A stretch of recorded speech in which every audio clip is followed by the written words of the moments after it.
Again, about half of, well, about 1.5 million of that is protected by the Constitution. There's a formula. So if sales go up a little bit, we do get more money a little bit. We may get another $20,000, $30,000 a year if sales do well. The rest of it, however, is appropriated by the state, and now that is conditioned on this economic vitality, whatever they call EVIP, okay, and they want us to cut health care and cut pensions, which we've done and qualified, and that's for about $400,000 a year that we get. And that is given by population. David. Yes, David. You said appropriated. I feel like it's expropriated. If I got your numbers right, the portion that they could go after, they reduced from $1.5 million to $400,000. That is very correct. The question is... what happened to the $1.1 million? That's, I think, what the gentleman was asking. The question is, what did the state do with the rest of the money? I think the number is about $1 billion a year. I think that they have, if you will, kept away from cities and kept for state funding. And that's about 10% of their budget. I think their general fund budget is like $9 billion, give or take. I don't know, is Representative Jenkins here maybe, or Senator Caswell? I think Chris Miller invited both of them to come. I don't think they're here.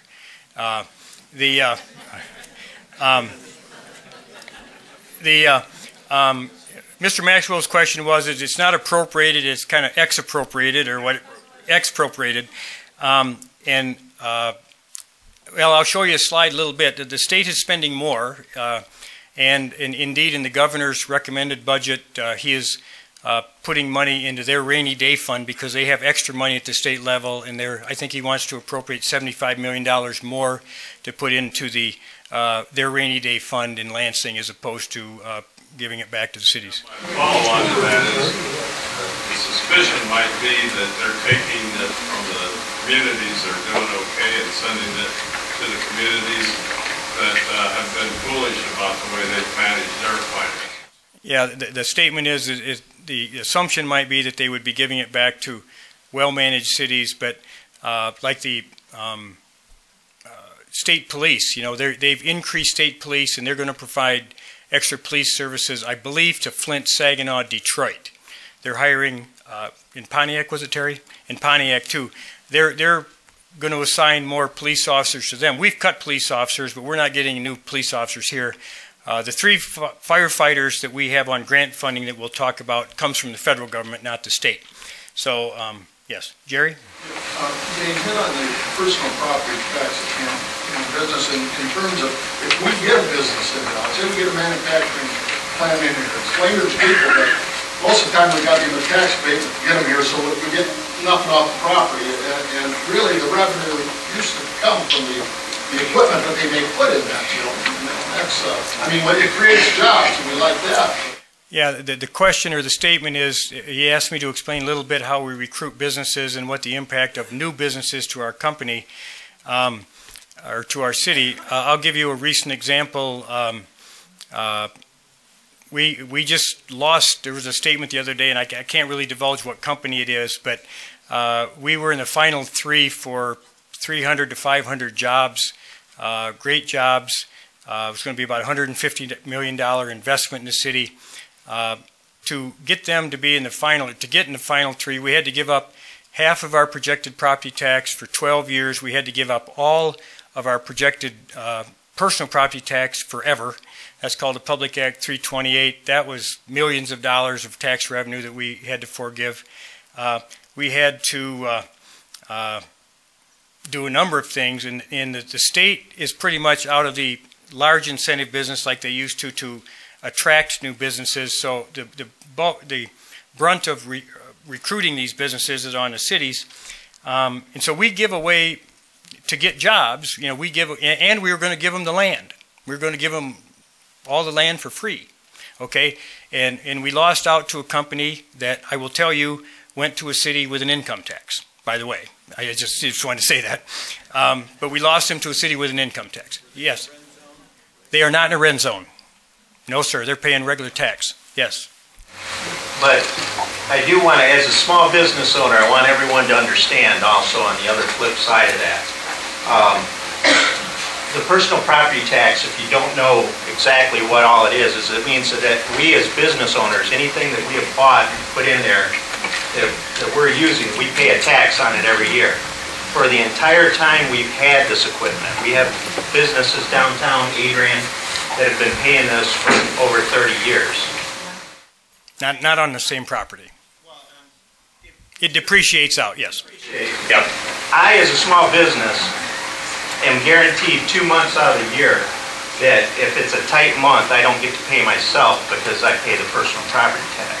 For one, is keeping a legit business, I'm doing what I'm supposed to do. So it's a catch on that tax. As they bring it up, I'm sorry the city loses those funds, but for my small business, it's one of the best things that is going to happen.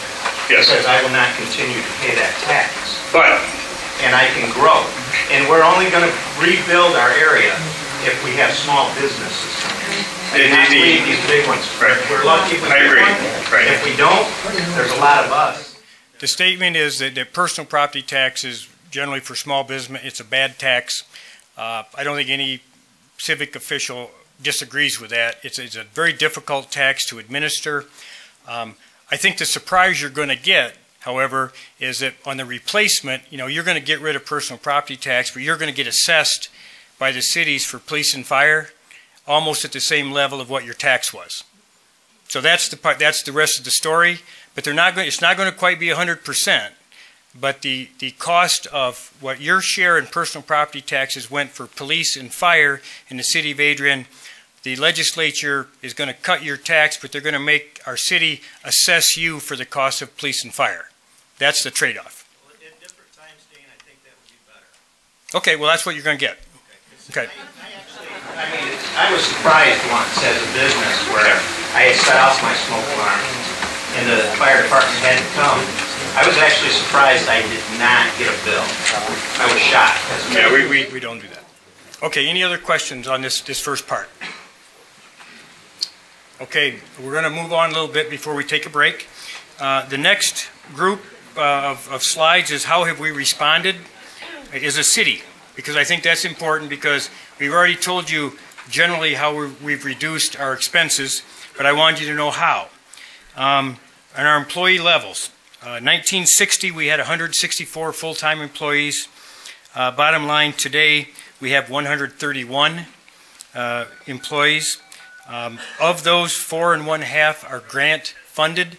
We have 3 of those are firefighters that we had eliminated. We brought 3 firefighters back for a 2-year grant. So we're back up to 18 firefighters. We had reduced them to 15.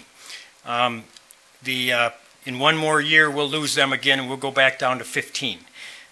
We have our Omni police officer in our drug unit is funded by a grant, and the public schools pays a little bit, about half of the officer that we have in the public school system. So in terms of what the taxpayers are paying, it's less than 131, but we've lost 34 jobs so far that we've reduced.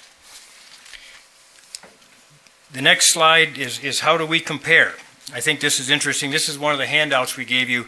The Michigan Township Association did a study with the new U.S. Census numbers, and this shows how many employees we have per 1,000 residents to kind of show how efficient or inefficient we may be locally. Nationally, we have 16.4 employees per 1,000 residents. In the state of Michigan, the average is 12.2 employees per 1,000 residents. In our city, we have 6.2 employees per 1,000 residents. Okay, 6.2, we're half of the average in Michigan. I won't say much more than that other than I'm very proud of my employees and how they've responded. And I would submit with our loss of employees, our staff and my employees have done a terrific job in maintaining levels of service, in doing lots of jobs with police, fire. All those folks are working extra for no more pay than they did 5 years ago. We've talked about our general fund spending already, the reduction. We've done 24% and 30%. We've done 20% over those years. Other cost reductions, I thought you would just want to know briefly. Our employees have not had a cost of living pay increase since 2008. Our employees now pay 20% of the health care premium. and we've changed our policy significantly as well. That also saved the city money, but all our employees are paying 20% now. That's projected to go up 13% this year, and they're going to pay obviously 20% of that increase. We have a new pension system for new hires. We've negotiated that with all our unions except the fire, and that's only because their contract is coming up, and those guys know I'm going to ask for it at the next one, so we know that. We also reduced our motor vehicle fleet for our people driving the vehicles.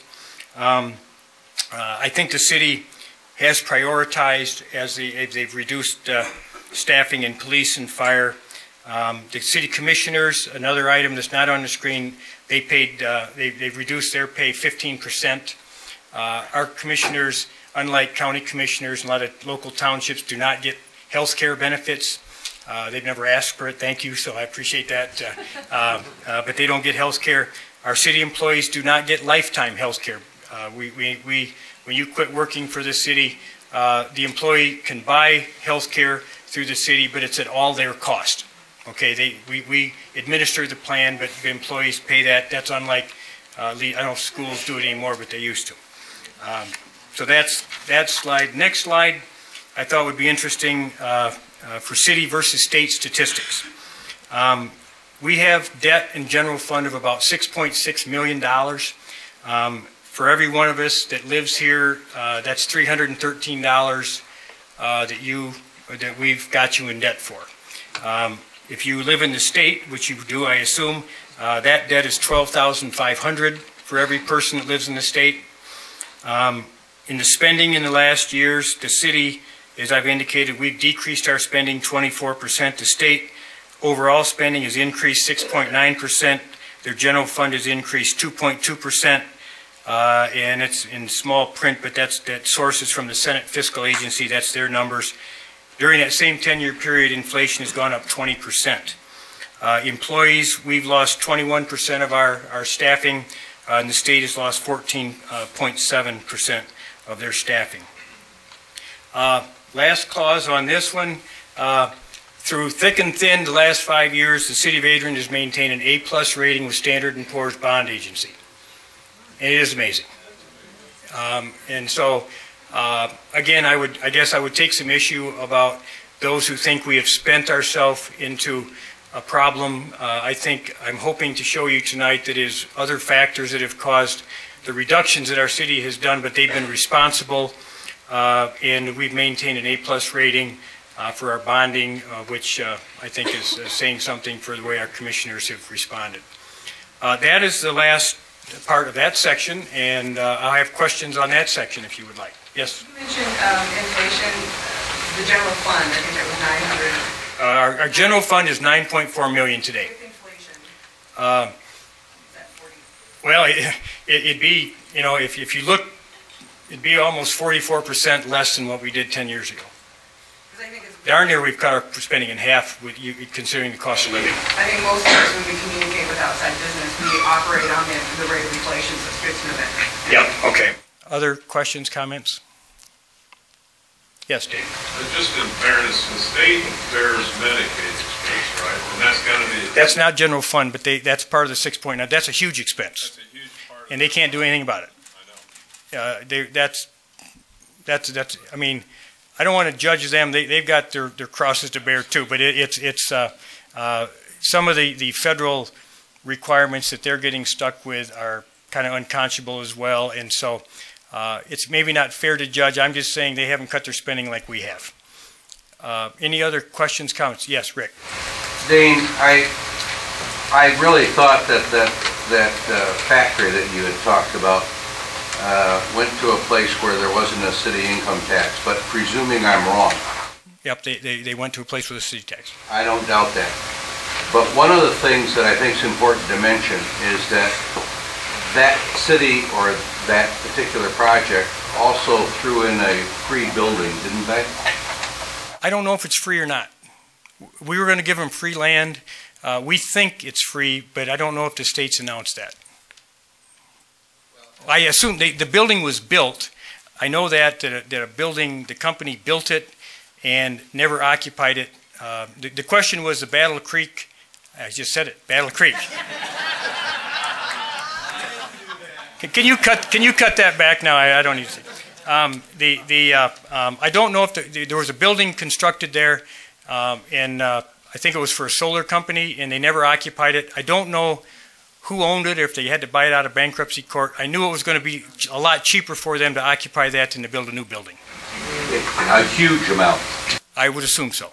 And so I think the company could, even if there is a city income tax on their employees there, Yes. a company could overlook that if you got, how many square feet was that building? Their need?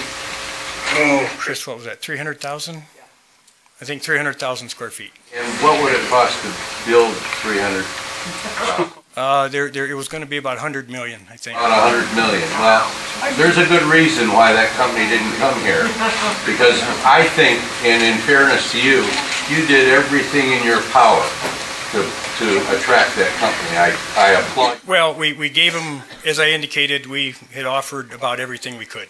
So, and you don't win them all, but that's what happens. Other questions on that part? Yes, Ashley. My question is in regards to the city employees for 1,000. Yes. You mentioned. That seems like a severe difference.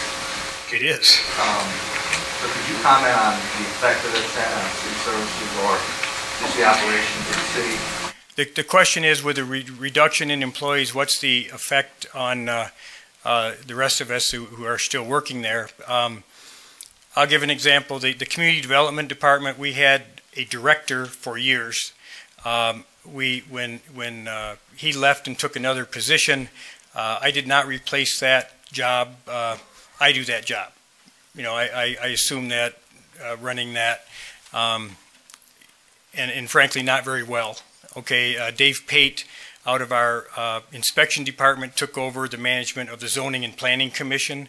You know, he's a mechanical inspector by trade, and I give him all the credit in the world because he's picked up a new skill to try to work with the Planning and Zoning Commission, but he's really not trained for that. You know, and he has signed ordinances and things he has to deal with, so that's a problem. Recreation, we lost already a third of our programs. A couple years ago, we lost one program supervisor and a clerical person, so we lost about a third of our rec programs then. When the firefighters were down 3, when they had 15, they quit taking all the calls for emergency help, and the dispatcher had to tell us, do we really need you or not? And you know, obviously, we used to go on every call, and then we kind of triaged that back and didn't. We're back to full steam now. So they were affected. Police, we cut out really 2 administrators. Terry, I don't know, we had 5 altogether, I think. 2 administrators, so